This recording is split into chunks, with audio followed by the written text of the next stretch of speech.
സംസ്ഥാനത്തെ 100-ലധികം പ്രമുഖ ആശുപത്രികൾ, പേരുകേട്ട ഡോക്ടർമാർ, ഇവർ കേരളത്തിലെ 10,000-കണക്കിന് മനുഷ്യ ശരീരങ്ങളെ ബഹിരാഷ്ട്ര കമ്പനികൾക്ക് വേണ്ടി ഗിനിപ്പന്നുകളാക്കിയെന്ന ഞെട്ടിപ്പിക്കുന്ന വിവരങ്ങളാണ് 2 മാസത്തോളമായി ഞങ്ങൾ നടത്തിയ അന്വേഷണത്തിൽ വെളിപ്പെടുന്നത്. രാജ്യത്ത് മരുന്നു പരീക്ഷണങ്ങൾ രജിസ്റ്റർ ചെയ്യേണ്ട ക്ലിനിക്കൽ ട്രയൽസ് രജിസ്ട്രി പ്രകാരമുള്ള രേഖകളനുസരിച്ചാണിത്. ഇതനുസരിച്ച് കഴിഞ്ഞ 4 വർഷത്തിനിടയിൽ കേരളത്തിലെ 1 ലക്ഷത്തിലധികം മനുഷ്യരിൽ മരുന്നു പരീക്ഷണങ്ങൾ നടന്നിട്ടുണ്ട്. ക്യാൻസർ, പ്രമേഹം, ഹൃദ്രോഗം, കരൾ, വൃക്കരോഗികളിലാണ് പരീക്ഷണങ്ങളിൽ ഏറെയും നടന്നത്. നിയമത്തിന്റെ സൂക്ഷ്മതകൾ പാലിക്കപ്പെട്ട് മാത്രമേ രോഗികളിലോ രോഗമില്ലാത്തവരിലോ മരുന്നു പരീക്ഷണം നടത്താൻ പാടുള്ളൂ. പരീക്ഷണത്തിന്റെ പ്രത്യാഘാതങ്ങളെക്കുറിച്ച് ഇതിന് വിധേയരാകുന്നവരെ പൂർണ്ണമായും ബോധ്യപ്പെടുത്തണമെന്നതാണ് ഏറ്റവും പ്രധാനം. എന്നാൽ ഇക്കാര്യം കേരളത്തിലെ മിക്ക പരീക്ഷണങ്ങളിലും പാലിക്കപ്പെടുന്നില്ല. മാതാ അമൃതാനന്ദമയി മഠം നടത്തുന്ന എറണാകുളത്തെ അമൃത ആശുപത്രിയിലാണ് സംസ്ഥാനത്ത് ഏറ്റവും കൂടുതൽ മരുന്ന് പരീക്ഷണം നടന്നത്.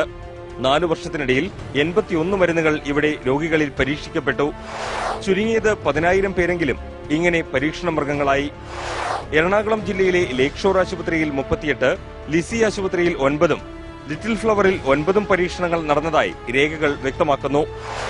തിരുവനന്തപുരം ജില്ലയിൽ നടന്ന 150ഓളം മരുന്നു പരീക്ഷണങ്ങളിൽ 47 നടന്നത് മെഡിക്കൽ കോളേജിന് സമീപമുള്ള ഹെൽത്ത് ആൻഡ് റിസർച്ച് സെന്റർ എന്ന ആരും അധികം അറിയപ്പെടാത്ത സ്ഥാപനത്തിലാണ് എന്നതും ദുരൂഹമാണ്. തിരുവനന്തപുരം റീജിയണൽ ക്യാൻസർ സെന്ററിൽ 21, ശ്രീചിത്രയിൽ 22, ഗോകുലം മെഡിക്കൽ കോളേജിൽ 2009 ശേഷം മാത്രം 17 പരീക്ഷണങ്ങൾ അരങ്ങേറി.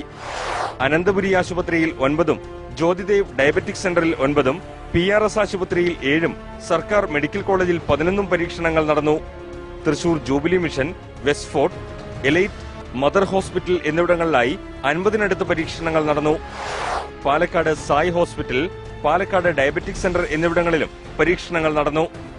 കോഴിക്കോട് ബേബി മെമ്മോറിയൽ ആശുപത്രി, മിംസ്, തലശ്ശേരിയിലെ മലബാർ ക്യാൻസർ സെന്റർ, കണ്ണൂരിലെ ധനലക്ഷ്മി ഹോസ്പിറ്റൽ എന്നിവിടങ്ങളിലും പരീക്ഷണങ്ങൾ നടക്കുന്നു. ഉത്തരം കിട്ടാത്ത ചോദ്യങ്ങൾ ഇവയാണ്: കഴിഞ്ഞ 10 വർഷത്തിനിടയിൽ കേരളത്തിൽ എത്ര മരുന്നു പരീക്ഷണങ്ങൾ, എത്ര മനുഷ്യ ശരീരങ്ങളിൽ നടപ്പാക്കി? മരുന്നു പരീക്ഷണത്തിന് ഇരയായവരിലെ പാർശ്വഫലങ്ങളെക്കുറിച്ച് സർക്കാരിന് ഏതെങ്കിലും തരത്തിൽ ബോധ്യമുണ്ടോ? മരുന്നു പരീക്ഷിക്കപ്പെട്ട ആളുകളുടെ ഇപ്പോഴത്തെ ആരോഗ്യസ്ഥിതി എന്ത്? ആർക്കെങ്കിലും ജീവാപായം സംഭവിച്ചിട്ടുണ്ടോ? മരുന്നു പരീക്ഷണം എന്ന പേരിൽ കേരളത്തിൽ നടന്നത് നഗ്നമായ മനുഷ്യാവകാശ ലംഘനങ്ങളും കുറ്റകൃത്യവുമാണെന്നാണ് ഇന്ത്യ വിഷൻ നടത്തിയ അന്വേഷണത്തിൽ വ്യക്തമായത്. പരീക്ഷണമല്ല, മറിച്ച് കോടികളുടെ പരീക്ഷണ വ്യാപാരമാണ് കേരളത്തിൽ നടന്നുകൊണ്ടിരിക്കുന്നത്.